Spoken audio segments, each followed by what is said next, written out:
The joints, structure, classification, blood supply, and innervations.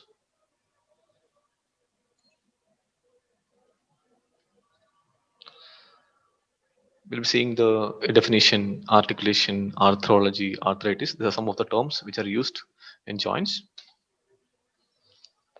So joint is a junction. In a simple word, it is a junction between two or more bones or cartilage. Classification, we have a functional classification and a structural classification. So functional, how functionally differs, or what are the movements it can do. Structurally, how it is made of, what it is made of. So based upon these two things, we are going to classify functional and structural classification.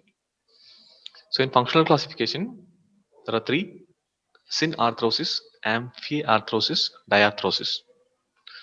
So it is functional classification. So synarthrosis means the movements are not there in the joints. Syn, no, nil. That's the meaning of it. Synarthrosis. Arthrosis means joint. Amphiarthrosis. Here, slight movements are possible. So it is amphiarthrosis. Diarthrosis. Here, movements are very free. Free movements are possible. Now, synarthrosis. Example is fibrous joint. So fibrous joint is a type of joint. We will see that. Amphiarthrosis example is cartilaginous joint, and diarthrosis example is shoulder joint. To understand better, let me tell you, fibrous joint is a joint that you can see in the skull bone. So skull bones, the skull, the joints which are present in the skull cannot be moved. So it is synarthrosis. Amphiarthrosis, cartilaginous joint. For example, the intervertebral disc. I mean, you can say that the joints between the vertebra, they are the cartilaginous joint, and they are slightly movable. Diarthrosis, shoulder joint. No need to explain much about shoulder joint. It is freely movable. You know that. Coming to structural classification. Now here we are going to classify based on two factors. Based on the type of connective tissue which are bounding the two adjacent bonds. So that's one thing. Second thing is whether these bones or whether this joint has a synovial cavity.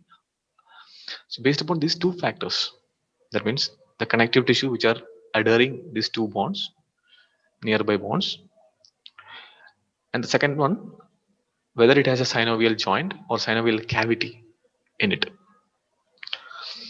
So these are three types: fibrous, cartilaginous, and synovial. So the first classification, fibrous. So here the connective tissue that is binding between the two bonds is fibrous material. As you can see here, the skull bones is an example of fibrous joint. Coming to cartilaginous, as I said before, that the joint between the vertebrae. So it is a cartilaginous type of joint. And the third one is synovial joint. Here, the area here that is a joint has synovial cavity, and free movements are possible here. So in the fibrous joint, the movements are not possible. In the cartilaginous joint, movements are possible, but to slight extent, whereas synovial joints, free movements are possible. Coming to the fibrous joint. Now here the bones are connected by connective tissue, and that connective tissue is fibrous in nature. So we will see connective tissue in the next class. So then you will understand what are the types of connective tissue, all those things. Now for the time being, you understand that there is a fibrous connective tissue that is binding these two bonds.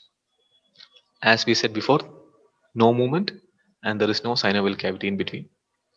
There are three types of fibrous joint: sutures, syndesmosis, gomphosis. So these names are a little tough, I understand, but you need to know these things. These are the basic things you should know. Sutures, syndesmosis, gomphosis. So let's explain that. This is suture, as we have seen before in the skull bones. Now, syndesmosis is when the two bonds are coming close with each other, like radius and ulna.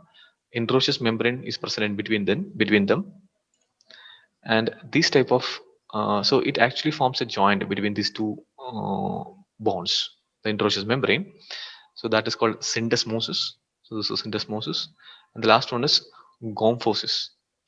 Gomphosis again another type of joint where you can see especially on the tooth, the tooth socket, the how the tooth is going to articulate with the mandible or the maxilla. There it forms gomphosis. Anyway, let's see this three classification: suture, syndesmosis, gomphosis. So sutural joints, the first one we are going to talk about this one, suture. Here, a thin layer of dense fibrous tissue binds adjacent bonds. So there is a fibrous tissue that is going to bind two adjacent bonds. They appear between the bonds which ossify in membrane. So this type of fibrous tissue is usually seen in bonds which are ossifying in membrane. We have seen two types of ossification: membranous ossification and cartilaginous ossification. So those bonds which are developed in the membrane, they can have this type of fibrous tissue in between that, and they are seen in the bonds of skull. Coming to types of sutures, now we are seeing the suture, and in the suture there are two types: shindialysis and denticulate. So two types: shindialysis and denticulate. Now what is shindialysis? So it's a suture, you should remember it's a suture, and here a rigid bond that is going to fit into a groove, and that groove is formed by a neighboring bond. So here we can see two bonds. This is one bond and this is another bond, and this bond is exactly placing into the groove which is formed by this bond, and this type of bond is, or this type of joint is, shindialysis. And the example is vomer and sphenoid. It's an articulation between vomer, this is vomer, and this is sphenoid. Sphenoid, this is sphenoidal rostrum, and this is the vomer. So this type of joint where you can see a lot of fibrous material here, and this is a shindialysis. Again, the next example of suture or next variety of suture, that is denticulate.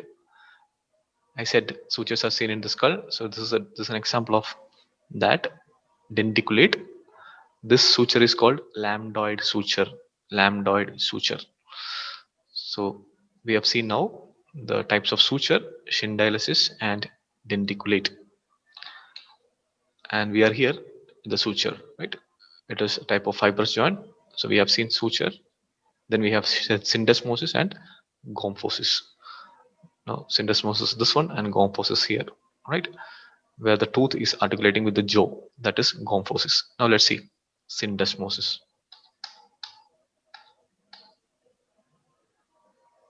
Now we are going to gomphosis, sorry, yeah, we are going to gomphosis.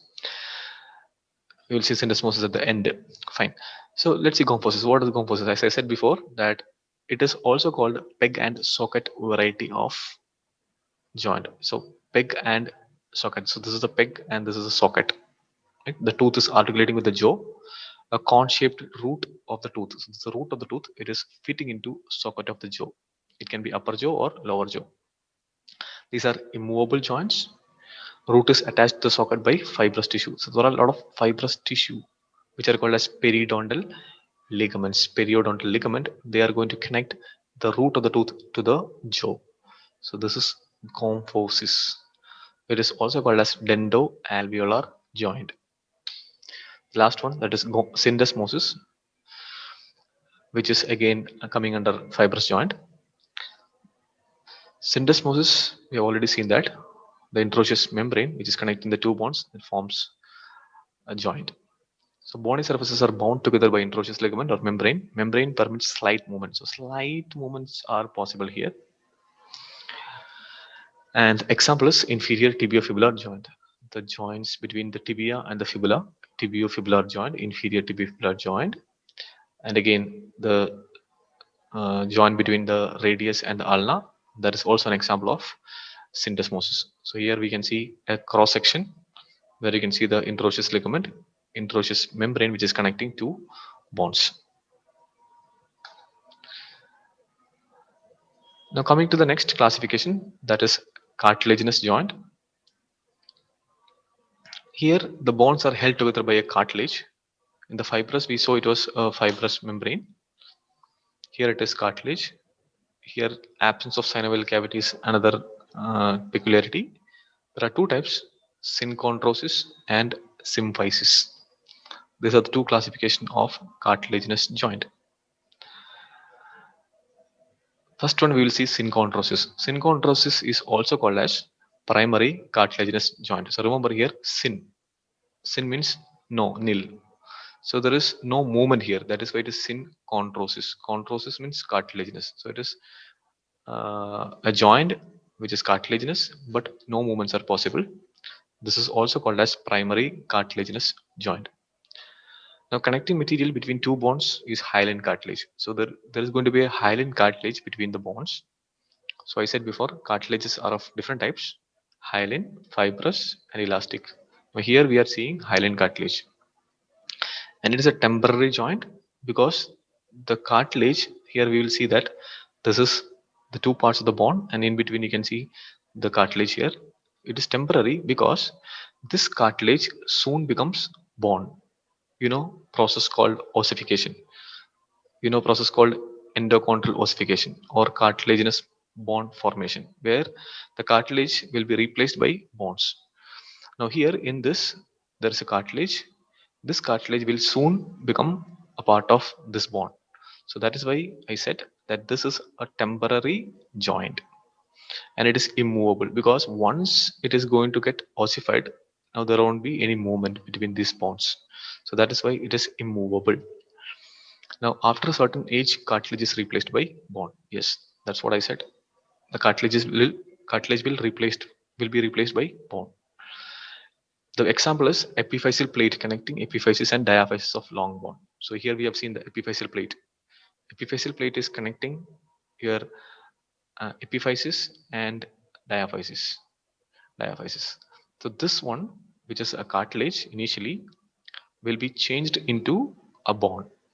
Then you cannot have any movements in this area. So this is primary cartilaginous joint. Now coming to the next one, symphysis. Symphysis is also called secondary cartilaginous joint. This is an example here. The joint between the vertebrae. You can see a cartilage here. It's a permanent joint occur in median plane of the body. So usually they are in the median plane. They are slightly movable. I said this joint is slightly movable.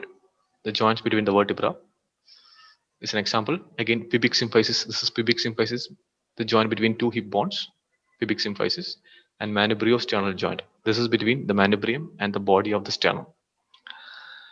So this is regarding symphysis, secondary cartilaginous joint.